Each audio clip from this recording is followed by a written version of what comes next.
warahmatullahi wabarakatuh. Selamat sore, salam sejahtera buat kita semua. Alhamdulillah, kita masih diberikan nikmat sehat hingga dalam video pembelajaran ini kita semua dapat menyimak dan dapat menerima materi yang akan saya sampaikan dalam materi perkuliahan termodinamika kesetimbangan, yaitu tentang kesetimbangan reaksi kimia.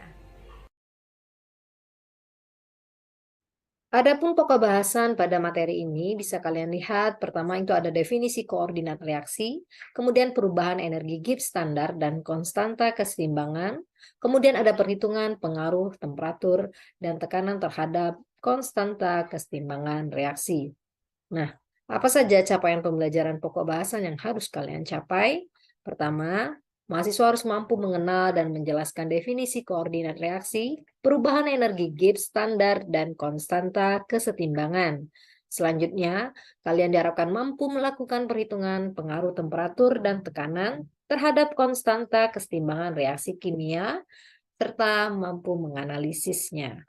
Baik, kita masuk ke dalam materi selanjutnya. Pada materi kesetimbangan reaksi kimia, kita akan masuk ke koordinat reaksi.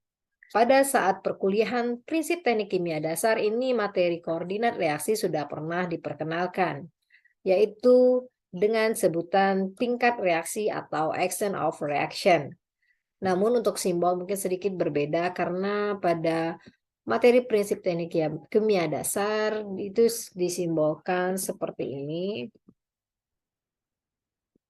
Nah, tetapi pada buku termodinamika yang dikarang oleh James Smith, itu disimbolkan dengan epsilon atau mirip huruf E ya. Nah, seperti itu. Jadi tidak perlu bingung, yang penting adalah bahwa pada termodinamika mungkin agak lebih mudah dituliskan seperti ini simbolnya.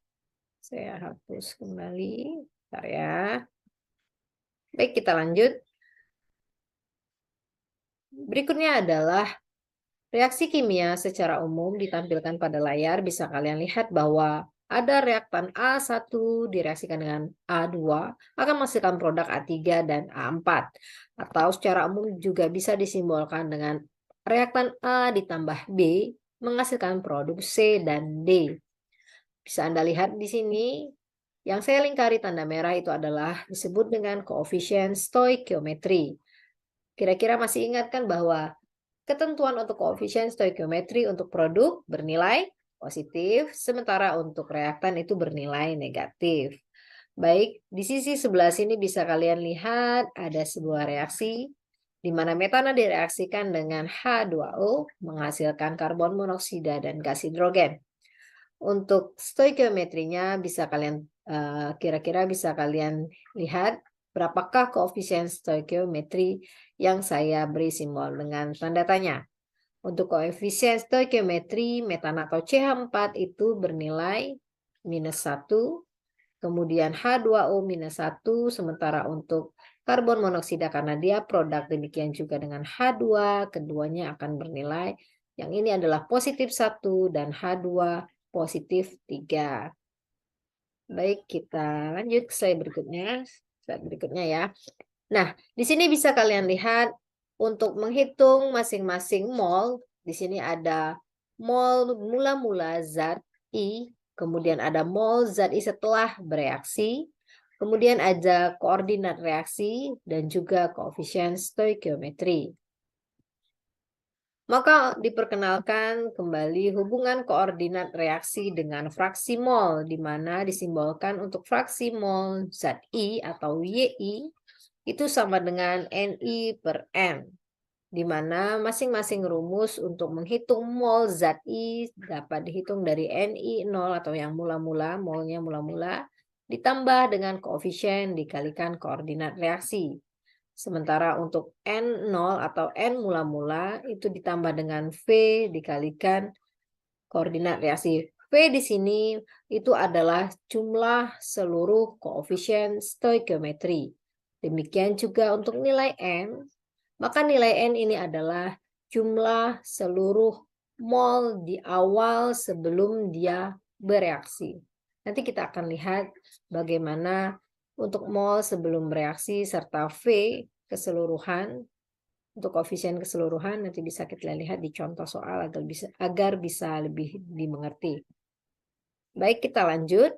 Untuk stoikiometri, kalau yang tadi adalah stoikiometri pada reaksi tunggal, maka ada stoikiometri pada multireaksi atau reaksi jamak. Bisa kalian lihat di sini untuk Ni0 ditambah dengan sigma koefisien stoikiometri dikalikan koordinat reaksi tingkat J. Tingkat J itu adalah tingkat 1 kalau dia ada reaksi 1, kemudian tingkat 2 jika dia ada 2 persamaan reaksi, dan juga bisa J-nya bertingkat menjadi 3 jika persamaan reaksinya ada 3 dan seterusnya. Maka untuk persamaannya bisa dilihat hampir mirip, cuman bedanya adalah bahwa pada koordinat reaksi mungkin dia akan ada lebih dari 1 koordinat reaksi. Kita lanjut. Nah, berikut ini saya berikan contoh soal untuk suatu sistem reaksi yang terjadi metana dengan H2O menghasilkan karbon monoksida plus hidrogen. Diasumsikan bahwa di awal terdapat 2 mol metana, 1 mol H2O, 1 mol karbon monoksida, dan 4 mol H2. Ditanya itu adalah tentukan untuk persamaan mol fraksi YI sebagai fungsi koordinat reaksi atau epsilon. Oke. Maka pertama kali kalian harus menuliskan data yang kita ketahui. Kita lihat bahwa koefisien stoikiometrinya masing-masing reaktan maupun produk. Ingat, reaktan bernilai negatif, produk bernilai positif. Kita lanjut. Bahwa di sini kita lihat ada mol mula-mula sebanyak 2 mol untuk metana, H2O 1 mol, karbon monoksida 1 mol, kemudian H2 itu adalah 4 mol. Tanya persamaan fraksi mol YI. Kita lihat untuk selanjutnya, maka solusinya di sini kita bisa menghitung total koefisien. Jadi semuanya ditotal, produk ditambah dengan reaktan. Nah, yang di sini ini adalah reaktannya karena dia bernilai negatif. Bisa dilihat. Kemudian untuk produknya bernilai positif, totalnya adalah 2. V sama dengan 2. Selanjutnya ada jumlah mol, mula-mula itu ada 2, 1 ditambah dengan 1 ditambah dengan 4. Maka total keseluruhan mol di awal itu adalah 8. Tinggal kita masukkan ke persamaan 13.5. Maka untuk persamaan YI sebagai fungsi koordinat reaksi, satu-satu kita masukkan YCH4. Perhatikan di sini. Bentar ya, saya tandai. Untuk YCH4 karena dia bernilai 2 positif ya. Bisa dilihat di sini mula-mula, maaf ya, mula-mula. Kemudian ini bernilai negatif karena dia koefisiennya -1. Oke. Jadi satunya nggak perlu ditulis, langsung minus E. Koefisien dikalikan E. Kita lanjut berikutnya. Kemudian untuk N0-nya ini ada 8. Ini di sini ya. Oke. Sementara untuk V-nya ada 2. Nih kita pindahkan ke sini. Oke. Dikalikan dengan koordinat reaksi. Nah, saya harap kalian dapat mengerti. Nanti bisa dicoba untuk persamaan Y-channel juga demikian. Y-channel kita coba ya. Y untuk karbon monoksida, perhatikan dia di awal ada 1, kita masukkan nilainya kemari. Ya. Kemudian ini 1 ya. Oke. Kemudian ini mula-mula. Nah, karena dia produk, ini produk ya, maka dia bernilai positif koefisiennya, maka dia plus E. Sementara untuk yang di bawah sama seperti yang di atas, N0-nya 8, VE-nya 2E. Oke. Nah, kita lanjut berikutnya YH2O pun demikian sama. Ini adalah mol mula-mulanya 1, YH2O ini ya. Oke. Karena dia reaktan maka bernilai negatif -1. Untuk YH2 juga demikian, saya rasa tidak ada masalah. Insya Allah semuanya bisa mengerjakannya untuk menuliskan persamaan fraksi YI fungsi koordinat reaksi. Nah, itu untuk persamaan yang reaksi tunggal. Kita lanjut. Berikutnya adalah untuk persamaan yang multiple reaction, di mana bisa lihat bahwa J tingkat 1, J tingkat 2. Jadi ada dua persamaan reaksi, maka cara mengerjakannya Anda buat tabel agar lebih mudah. Ini adalah I untuk senyawa masing-masing, kemudian ini adalah J untuk tingkat reaksi. Perhatikan, J adalah tingkat reaksi. Maka cara mengerjakannya kita lihat, tuliskan satu-satu senyawa yang ada. Kita mulai dari CH4. Bentar ya, saya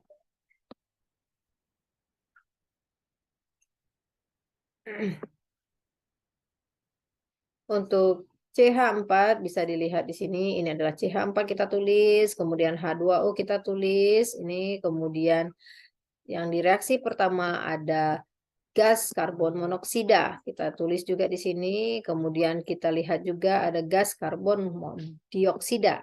Oke, selanjutnya adalah senyawa H2. Ya, sudah kita tulis semua. Maka kita lanjut masing-masing menuliskan koefisien stoikiometrinya. Kita perhatikan. Untuk CH4, dia di persamaan 1 adalah minus 1. Kemudian di persamaan 2 adalah minus 1 juga. Oke. H2O, yang ini ya. Itu adalah minus 1 di persamaan 1. Minus 2, yang ini ya, di persamaan 2. Oke. Baru lanjut di persamaan 1 CO bernilai positif karena dia produk. Oke. Sementara di persamaan 2 CO tidak ada. Oke, CO-nya tidak ada ya. Oke, kita silakan.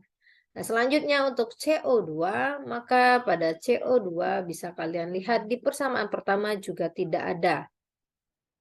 Sementara di persamaan kedua CO2 bernilai 1. Oke.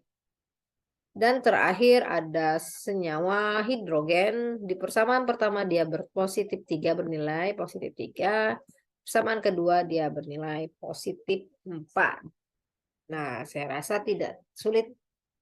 Hanya perlu hati-hati meletakkannya. Ingat, di persamaan 1, tinjau persamaan 1. Di persamaan 2, maka Anda harus meninjau di persamaan 2. Ini adalah total koefisien stoikiometri di persamaan pertama, kita jumlahkan. Kemudian ini juga kita jumlahkan. Nah, selanjutnya untuk reaksi, bisa kalian lihat berikut ini. Untuk persamaan reaksinya, bisa kita lihat satu persatu. Maka jangan lupa untuk YCH4 pertama bernilai, dia ada Ni0-nya 2, ini adalah 2. Ya. Mula-mulanya 2, kita lihat di sini ya. Nah, oke, ini 2 mol, kita pindahkan kemari, oke. Kemudian karena dia reaktan, pertama dia adalah minus 1. Pindahkan ke sini, dikalikan koordinat reaksi 1, jangan lupa. Selanjutnya adalah minus 1 lagi, oke. Jangan lupa dikalikan dengan koordinat reaksi 2. Karena ini adalah sigma koefisien dikalikan koordinat reaksi. Jadi karena dia ada 2 tingkat reaksi, maka E1 dan E2. Sementara ini adalah total mol. 2 ditambah dengan 3, maka semuanya ada 5. Kemudian yang 2E dan 2E2 ini dari sini. Oke. Nah. Ini pindahkan kemari ya. Sama juga ini juga pindahkan ke sini. Oke. Kemudian kita lanjut dengan cara yang sama, maka Anda bisa mengerjakan untuk YH2O. Kita perhatikan YH2O dulu ya, yang sebelah sini. Baik, untuk yang YH2O, kita lihat bahwa YH2O reaktannya ada sebanyak 3 mol. Ini ya. Oke, kita pindahkan kemari. Kemudian lihat reaksi pertama. Dia ada minus 1, maka dia bernilai min untuk tingkat reaksi E1. Oke. Berikutnya adalah ada minus 2 untuk tingkat reaksi E2. Maka kita lihat. Nah, untuk hal yang sama juga berlaku untuk menuliskan persamaan fraksinya YC0, YCO2, dan YH2. Nah, Saya rasa dapat kalian perhatikan untuk menuliskan koefisien masing-masing. Jangan lupa pada multiple reaction ada tingkat reaksi. Jadi tinjaulah berdasarkan masing-masing reaksi. Kita lanjut, bentar ya.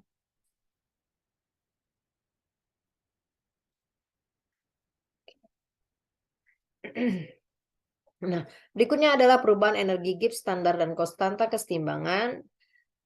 Untuk rumusannya bisa kalian lihat di persamaan 13-11b.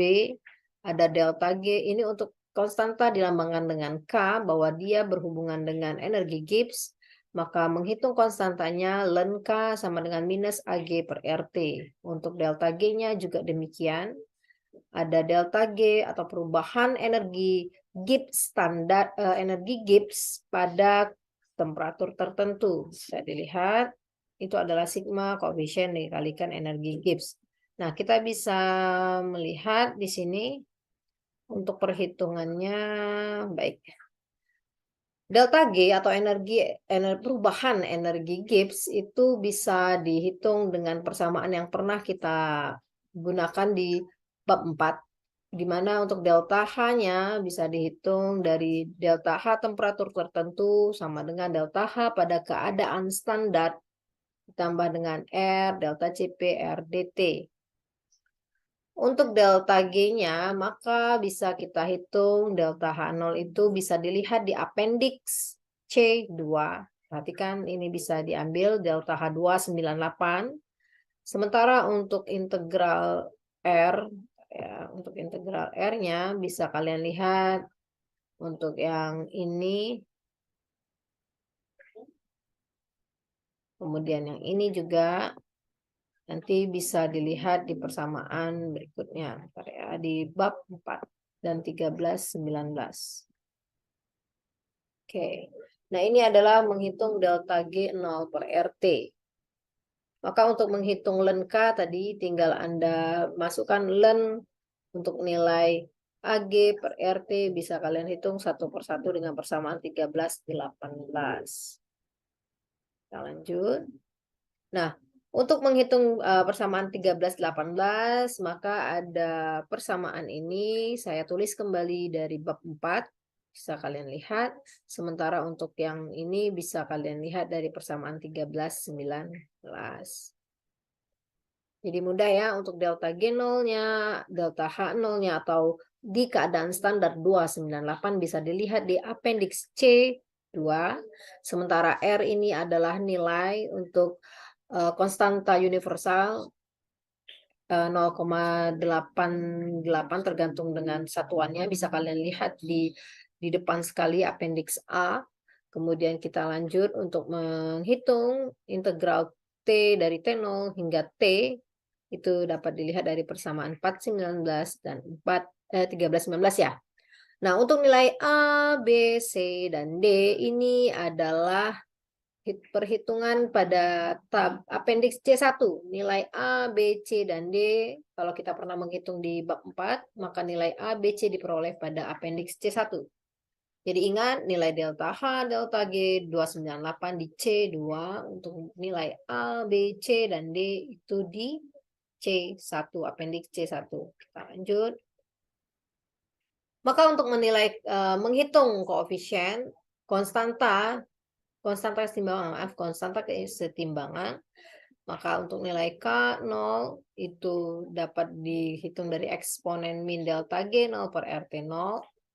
Kemudian K1-nya ini adalah K2-nya dan seterusnya. Bisa kita hitung kalau data masing-masing sudah kita cari ya. Saya rasa untuk perhitungan manual tidak masalah.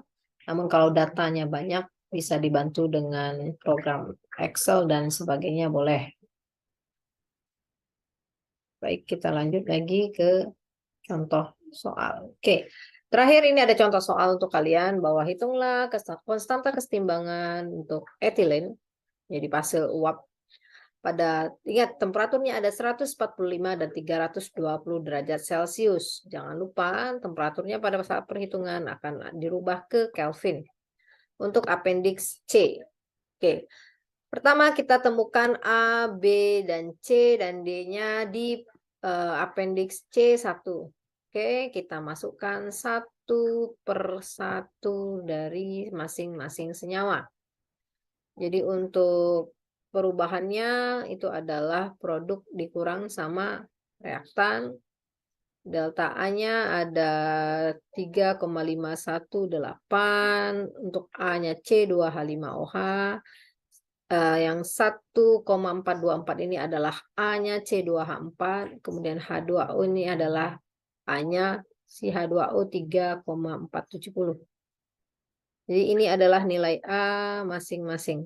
Oke. Ini adalah miliknya C2H5OH. Ini adalah punyanya si C2H4. Nanti cek di tabel ya, di appendix C1. Demikian juga untuk yang B, yang C, dan D, nilainya diperoleh dari sana semua, dihitung dengan hati-hati hingga dapat nilai masing-masing delta A, delta B, delta C, dan delta D. Oke, saya lanjut. Maka untuk nilai delta H298, delta H298 itu bisa diambil dari masing-masing nilai senyawa, di mana, bentar ya, kita lihat di sini. Untuk nilai delta H298 reaksi tersebut. Nah, ini ada dari tabel C4 ya. Sorry untuk nilainya. Ini ada 235, kemudian 52. Ini adalah punyanya si. Ini C2H5OH. Oke. Ini adalah yang selanjutnya. Ini adalah yang berikutnya. Hati-hati untuk delta itu adalah produk dikurang sama reaktan. Ya. Jadi kalau nilainya negatif, kalau dia dikurang akan bernilai positif. Oke. Selanjut juga delta G bisa dicek di tabel. Maka untuk T, kita lihat untuk T ketika dia 145 ditambahkan untuk dirubah ke Kelvin, tambah 273,15. Dengan persamaan 1318, seperti yang tertera, maka masing-masing nilai bisa dihitung. Yang ini, jadi pakai persamaan, ingat ini pakai persamaan 1318. Jadi nanti di buku catatan atau di bukunya boleh ditulis kembali untuk persamaan ini, sehingga bisa menghitung nilai yang ini. Oke. Ini adalah persamaan 1318. Nah, oke. Baik, kita lanjut untuk perhitungannya. Atau bisa dicoba dengan program untuk perhitungan yang IDCPH ini, itu ada di appendix belakang buku termodinamika kalian. Bisa dicoba untuk cara memasukkan program dengan masing-masing nilai. Jadi ini adalah T0, ini adalah T pada suhu tertentu, dan selanjutnya masing-masing nilai A, B, C, dan D. Nah, setelah itu nilai delta G-nya dapat, maka kita bisa menghitung masing-masing nilai K. Nah, untuk nilai len K-nya, rumusnya ini, delta G-nya tadi sudah kita hitung. Pada saat temperatur 593 juga, len K-nya tadi delta G-nya sudah kita hitung. Maka untuk menghitung nilai K0, K1, dan K2, semuanya bisa dihitung dengan persamaan berikut. Nah, ini sudah dikasih tabel dari masing-masing rumus, diperolehlah angka K0, K1, K2, dan K3 pada temperatur standar, temperatur 145 derajat Celcius atau 418 Kelvin, dan 320 derajat Celcius atau 593 Kelvin. K0 dihitung dari rumusan yang ini, K1 dihitung dari rumusan yang ini, sementara untuk K2 tadi di rumusan di slide yang sebelumnya. Ya.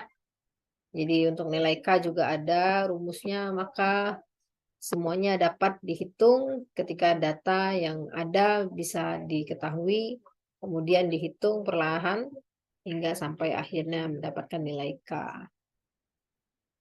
Oke, itu saja untuk materi hari ini. Saya harap dapat dipahami dan dimengerti oleh kalian. Jika ada materi yang tidak dipahami, boleh bertanya. dan menghubungi saya, nanti kita bisa berdiskusi lebih lanjut. Baiklah, itu saja materi hari ini yang bisa saya sampaikan kepada kalian. Saya ucapkan terima kasih. Wabillahi taufik wal hidayah. Wassalamualaikum warahmatullahi wabarakatuh. Selamat berbuka puasa.